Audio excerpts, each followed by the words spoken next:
네, 안녕하세요. 설화산병원 피부과 최명은입니다. 오늘은 대상포진과 고령화 시대의 피부 관리 방법에 대해서 설명드리겠습니다. 다음 내용들에 대해 살펴보도록 하겠습니다. 먼저 대상포진의 임상 양상 및 치료에 대해서 말씀드리겠습니다. 대상포진은 과거에 수두에 걸렸거나 수두 예방접종을 한 사람에서 수두 대상포진 바이러스가 신경절에 잠복해 있다가 재활성화돼서 발생하게 됩니다. 발진이 발생하기 평균 4에서 5일 정도 전부터 피부절을 따라서 통증 및 감각 이상이 발생하게 되고 띠 모양의 붉은 반점, 수포, 농포가 발생하게 됩니다. 1주 정도 지나서 딱지가 형성되고 2에서 3주 지나서 딱지가 떨어지게 됩니다. 가장 흔한 발생 부위는 흉부, 얼굴 및 복부이며 고령에서 더 심한 통증을 호소하고 오래 지속되는 경향이 있습니다. 대상포진의 몇 가지 야형에 대해 말씀드리겠습니다. 우선 번발성 대상포진이라는 것이 있는데 전형적인 대상포진과 달리 전신에 다양한 수의 수포가 생기는 경우로 고령, 에이즈, 악성질환 등이 있는 경우에 가능합니다. 이 경우 전파의 가능성이 있기 때문에 입원해서 격리치료가 필요합니다. 다음은 안구 대상포진으로 얼굴의 3차 신경 중에 안구신경을 침범해서 발생하고 코끝과 측면에 있는 대상포진에 수포가 생긴 경우 안구의 침범의 발생 가능성으로 안과의 진료가 반드시 필요합니다. 드물기는 하지만 안과적인 합병증으로 포도막염, 각막염 등을 비롯한 여러 가지 질환이 생길 수 있습니다. 마지막으로 램지헌트 증후군이 있는데 얼굴의 안면신경 및 청신경을 침범해서 발생할 수 있고 경미한 발열, 필요한 증상이 초기에 발생할 수 있습니다. 심한 귀의 통증과 함께 안면의 마비, 이명 등이 발생할 수 있어서 이 경우에는 반드시 응급실로 내원이 필요합니다. 대상포진의 진단은 특징적인 피부 소견 및 임상 증상으로 하게 되고 비전형적인 병변의 경우에는 수포에서 배양 및 혈청 검사를 하는 경우도 있습니다. 피부 발진 없이 통증만 있는 경우에는 다른 질환과의 감별이 필요하기 때문에 영상검사, 혈청검사 등을 시행할 수 있습니다. 자주 물어보시는 것들을 정리해 놓았습니다. 왜 수두 대상포진 바이러스가 다시 활성화되는지 여쭤보시는 분들이 많았습니다. 아직 명확하지는 않지만 고령에 따른 세포의 면역 저하가 가장 중요한 요인이고 그 외 스트레스, 방사선 치료, 외상 등과의 연관성이 알려져 있습니다.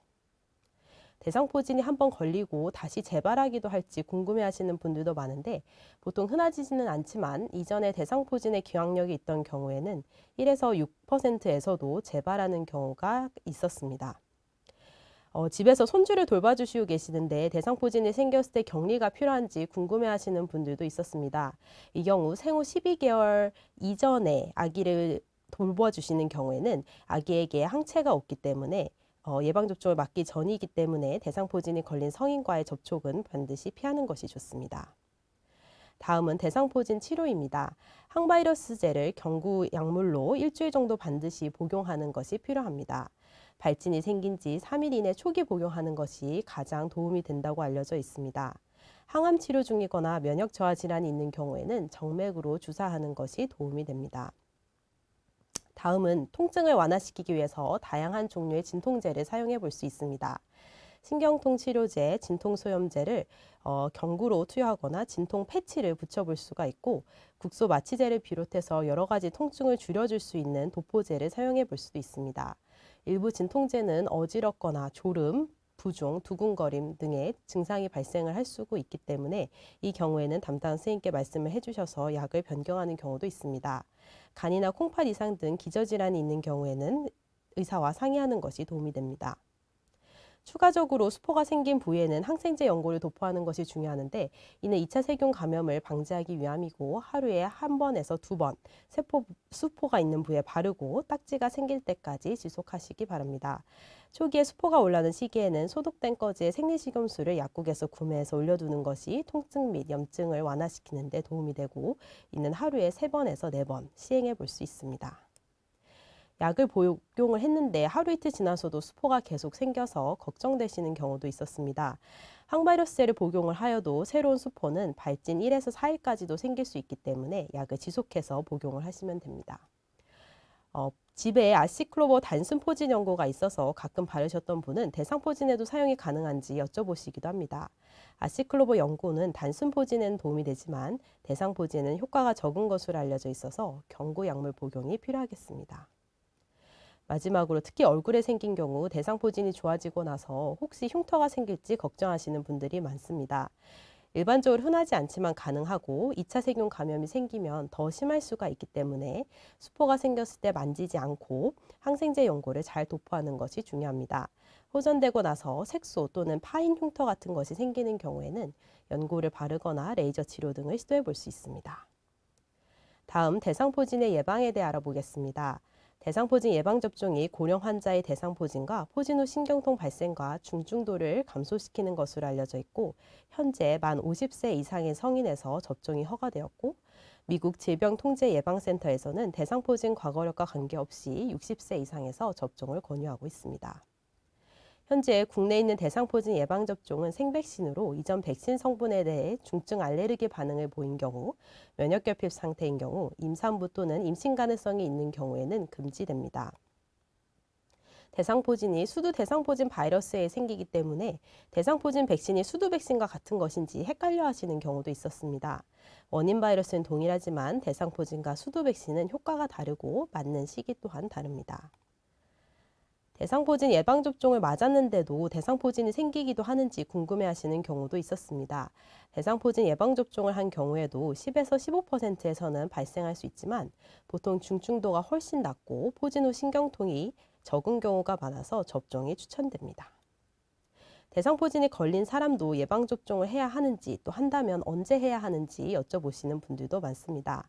아직 어느 시점에 시행하는 것이 제일 좋다고 확립된 것은 아니지만 접종을 하게 된다면 대상포진에서 회복되고 나서 12개월 정도 경과한 후에 접종하는 것을 권장하고 급성기나 신경통을 앓고 있는 경우에는 권고되지 않습니다. 다음은 포진 후 신경통에 대해 설명드리겠습니다. 대상포진을 걱정하는 가장 중요한 이유 중에 하나가 포진 후 신경통 때문입니다.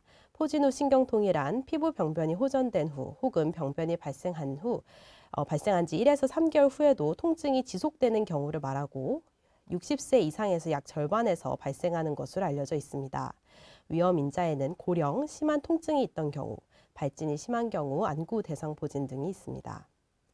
포진 후 신경통에는 앞서 말씀드린 진통제를 다양하게 사용해 볼 수 있고, 통증 있는 부위에 신경통 염증 주사 및 국소 열찜질 및 힐라이트 레이저 치료 등을 해볼 수 있습니다. 대상포진이 있던 부위 통증이 얼마나 지속될지 여쭤보는 분들이 많았습니다.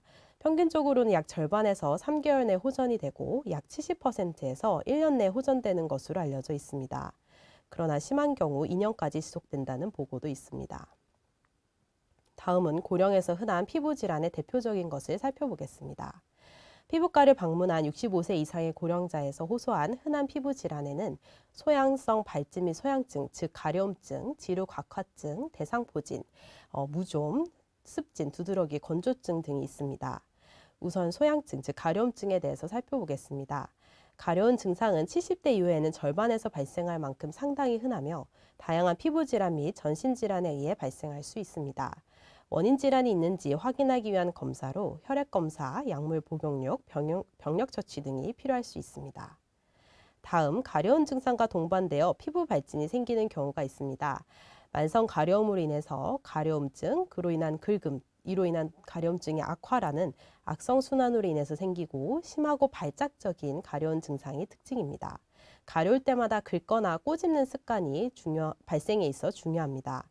이러한 기전으로 발생하는 질환에는 한두 군데 넓게 발생하는 만성 단순 태성과 여러 부위의 돔형으로 발생하는 결절양진이 있습니다. 다음은 지루각화증 보시겠습니다. 경계가 뚜렷한 갈색이나 흑색의 구진 또는 판으로 얼굴에 발생을 하지만 다른 부위에도 가능합니다. 대체로 증상이 없고 일부에서는 가려운 증상이 동반될 수 있습니다. 미용적인 목적에서 레이저를 해볼 수 있고 상황에 따라서 다른 악성 질환과 감별을 위해 조직 검사를 시행하는 경우도 있습니다.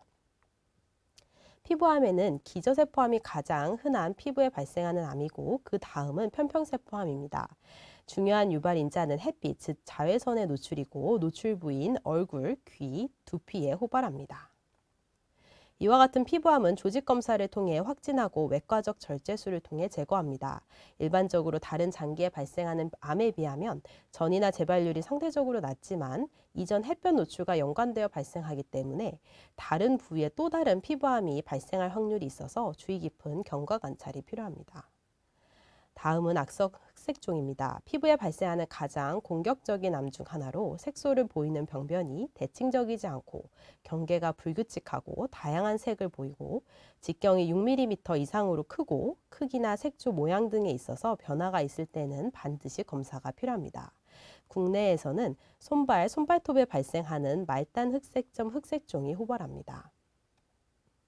이는 대한피부과학회 홈페이지에 나와 있는 일러스트로 원래 있던 점이 비대칭적으로 커지거나 색이 불균질할 때, 증상이 동반될 때, 출혈이나 딱지, 진물이 낫지 않을 때, 원래 있던 점 주위에 작은 점이 나타날 때, 크기가 0.6cm 이상으로 크고 경계가 불규칙할 때는 단순하게 점이라고 생각하지 마시고 반드시 검사를 받으셔야 합니다. 발에 있는 점이 조금씩 커지고 있는데 아직 크기가 작은데도 진료를 보아야 하는지 여쭤보시는 경우가 있었습니다. 크기가 많이 크지 않은 경우에도 변화가 있다면 흑색종 초기일 수 있기 때문에 진료를 보는 것이 안전합니다.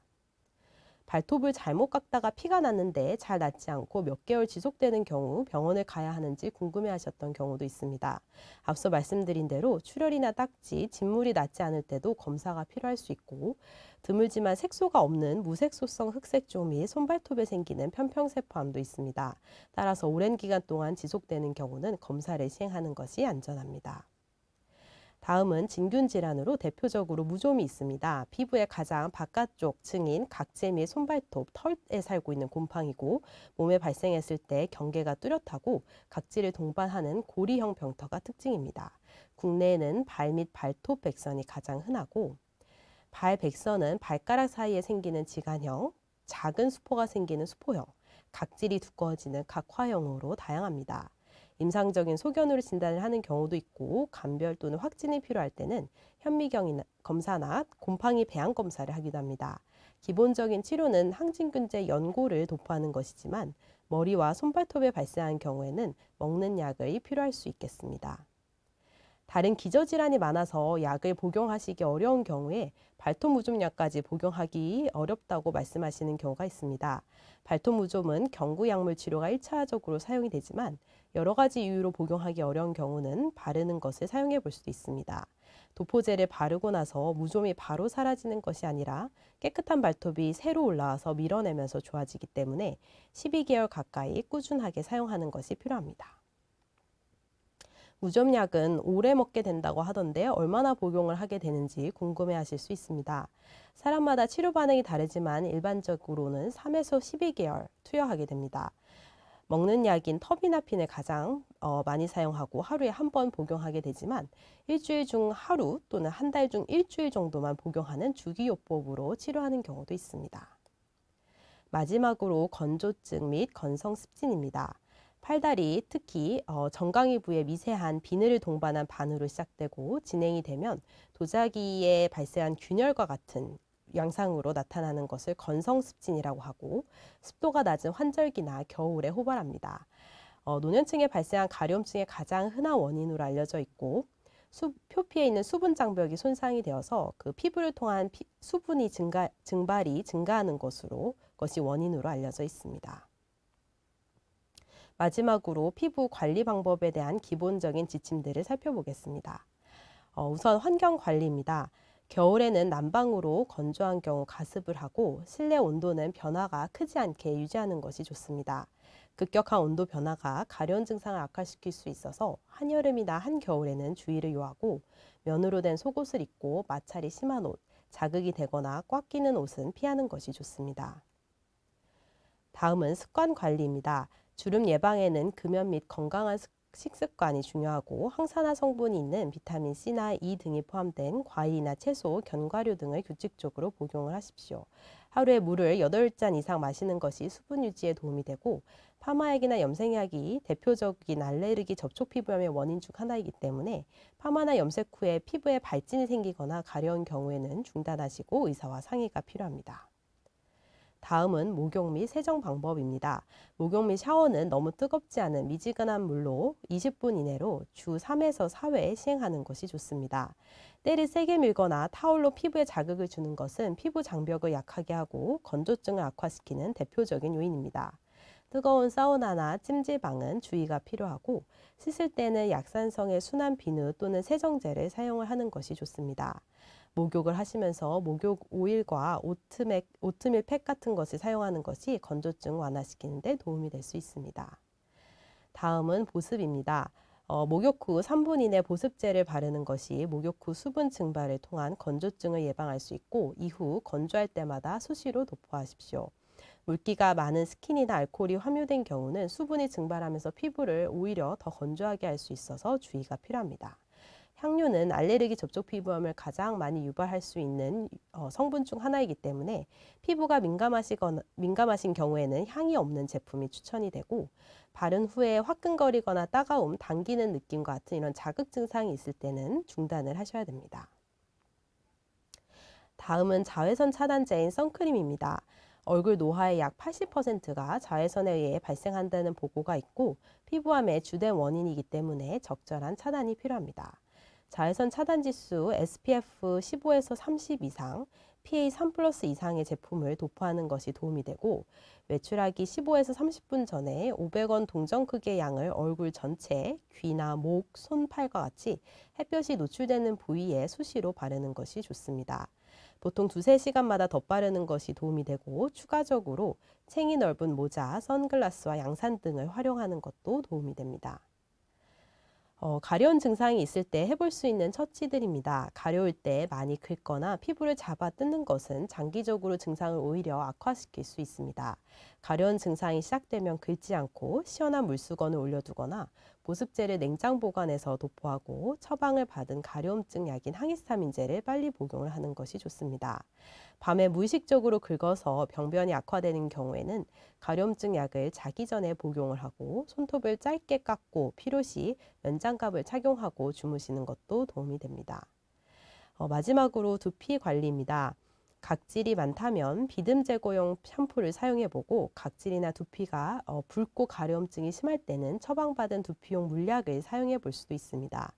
보통 얼굴에는 보습제를 잘 바르지만 두피에 바르는 경우는 드문데 두피에도 보습제를 바르는 것이 장벽을 강화시키는 데 도움이 됩니다. 또한 에어컨, 선풍기, 드라이기 바람을 오랜 시간 직접 닿는 것은 피부 장벽을 악화시킬 수 있습니다. 탈모가 심하다면 병원을 방문해서 어떠한 종류의 탈모인지 정확한 진단을 받은 후에 탈모약을 처방받아 사용해 볼 수 있습니다. 이것으로 발표를 마치겠습니다. 경청해 주셔서 감사합니다.